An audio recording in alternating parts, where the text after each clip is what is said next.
بسم اللہ الرحمن الرحیم۔ بسم اللہ الرحمن الرحیم۔ السلام علیکم عزیز طلبہ کرام، امید ہے کہ آپ حضرات خیریت سے ہوں گے۔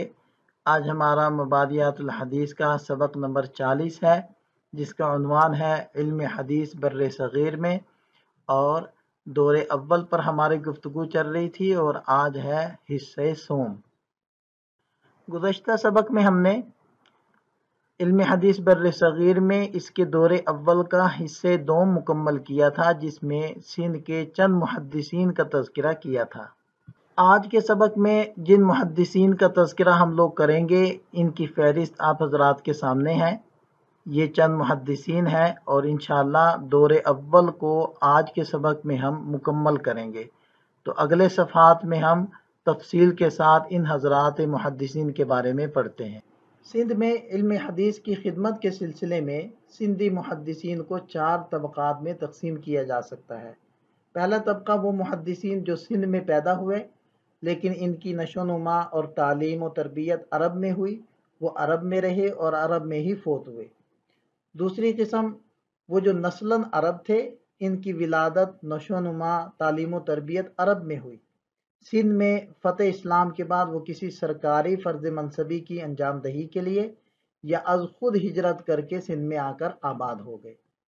تیسرا طبقہ وہ جو سندھ میں پیدا ہوئے، سندھ میں انہوں نے تعلیم حاصل کی، بعد ازاں عرب ہجرت کر گئے اور وہاں ان کی وفات ہوئی۔ چوتھا طبقہ وہ جو سندھ میں پیدا ہوئے، ان کی تعلیم و تربیت سندھ میں ہوئی اور سندھ میں ہی فوت ہوئے۔ سندھ میں علم حدیث کی خدمات کا جائزہ لیتے ہوئے چاروں طبقات کے محدثین کو بیان کیا جائے گا۔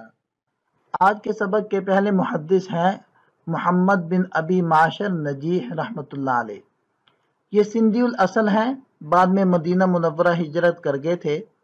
آپ نے اپنے والد کے علاوہ نضر بن منصور الغبری، ابو نوح الانصاری اور یحییٰ بن موسیٰ البلخی رحمۃ اللہ علیہ سے روایات نقل کی ہیں، جبکہ آپ سے آپ کے دونوں بیٹوں حسین بن محمد اور داؤد بن محمد کے علاوہ ابن ابی دنیا، ابو یعلا الموصلی، ابن جریر طبری اور یہ دیگر محدثین نے روایات کی ہیں، اور ابن ابی دنیا اور ابو یعلا موصلی آپ کو ثقات میں شمار کرتے ہیں۔ ہمارے آج کے سبق کے دوسرے محدث ہیں حافظ عبد بن حمید نصر الکسی السندھی۔ یہ الکسی کے نام کے 2 شہر تھے، ایک سمرقند کے قریب تھا اور دوسرا شہر سندھ میں تھا۔ اسی شہر کی طرف آپ منسوب ہیں، اور آپ نے یزید بن ہارون اور عبد الرزاق جیسے محدثین سے روایات نقل کی ہیں، اور کبار محدثین جن میں صاحب الجامع الصحیح مسلم بن حجاج اور صاحب الجامع السنن ابو عیسیٰ ترمذی شامل ہیں، آپ کے تلامذہ میں شمار ہوتے ہیں۔ اور یہ چند محدثین کا نام ہے جو آپ کے اساتذہ کرام ہیں۔ شاہ عبد العزیز رحمۃ اللہ علیہ فرماتے ہیں کہ آپ کی سب سے بہتر سند یہ والی ہے، عن یزید ابن ہارون عن اسماعیل ابن خالد عن قیس ابن ابی حازم عن ابی بکر صدیق رضی اللہ عنہ۔ اس کے بعد محدث ہے جی الحسین بن محمد بن ابی معشر نجیح رحمۃ اللہ علیہ۔ محمد بن ابی معشر نجیح کا شمار سندھ کے کبار محدثین میں ہوتا ہے، اور ان کا تعارف پہلے گزر چکا ہے۔ آپ کے تلمیذ اور فرزند ارشد حسین بن محمد بھی اس میدان کے شاہ سوار ہیں۔ آپ اپنے والد کے علاوہ محمد ابن ربیعہ اور وکی بن الجراح جیسے کبار محدثین سے روایت کرتے ہیں، اور یہ چند ان کے شاگرد ہیں جو ان سے روایت کرتے ہیں۔ فتح بن عبداللہ سندھی رحمۃ اللہ علیہ، یہ بھی چوتھے نمبر کے محدث ہیں ہمارے آج کے سبق کے۔ آپ کا لقب ابو نصر تھا، فقہ و حدیث کے ماہر تھے، فقہ و کلام میں ابو علی ثقفی کے اور حدیث میں حسین بن سفیان کے اور دیگر محدثین کے شاگرد تھے۔ آپ کی علمی وجاہت کی بنا پر آپ کا لوگوں میں احترام تھا۔ جب آپ پیدل چلا کرتے تھے تو لوگوں کا ایک گروہ آپ کے ساتھ چلتا تھا۔ آپ کی وفات 275 ہجری کے اندر ہوئی۔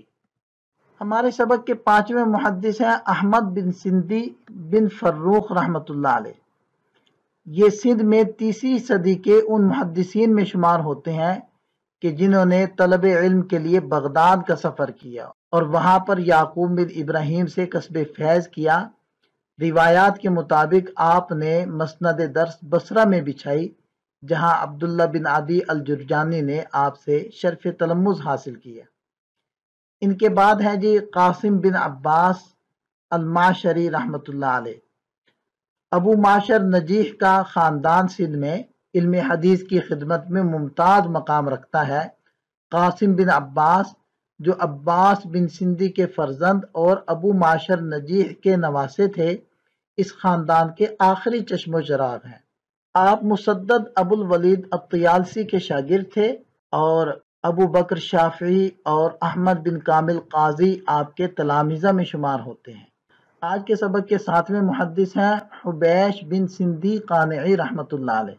آپ امام احمد بن حنبل رحمۃ اللہ علیہ کے شاگرد تھے اور عبید اللہ بن محمد کو علم حدیث میں آپ سے شرف تلمذ حاصل ہے۔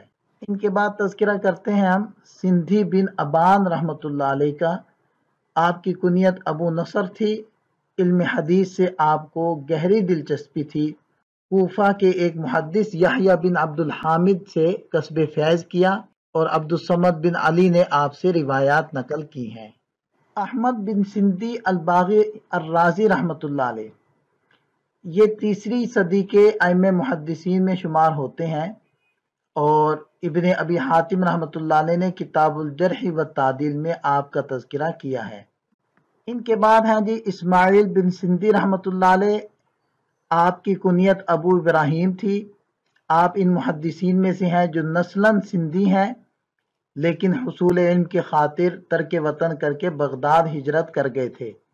آپ مسلم بن ابراہیم الوراق سے روایت کرتے ہیں اور محمد بن مخلد آپ سے روایت کرتے ہیں۔ سابقہ صفحات میں ہم 10 محدثین کا تذکرہ کر چکے ہیں۔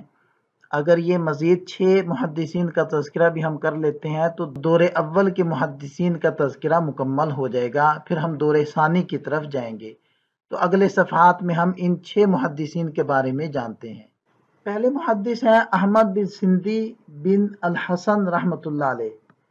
آپ احمد بن سندھی بن فروخ رحمۃ اللہ علیہ کے تلامذہ میں سے ہیں اور ان کے بعد ہیں سندھی بن عبدوی الکلبی رحمۃ اللہ علیہ۔ امام ابن حاتم فرماتے ہیں کہ آپ کا نام سہل بن عبد الرحمن ہے اور آپ کو سہل بن عبدوی بھی کہا جاتا ہے۔ آپ ہمدان اور قزوین کے قاضی تھے۔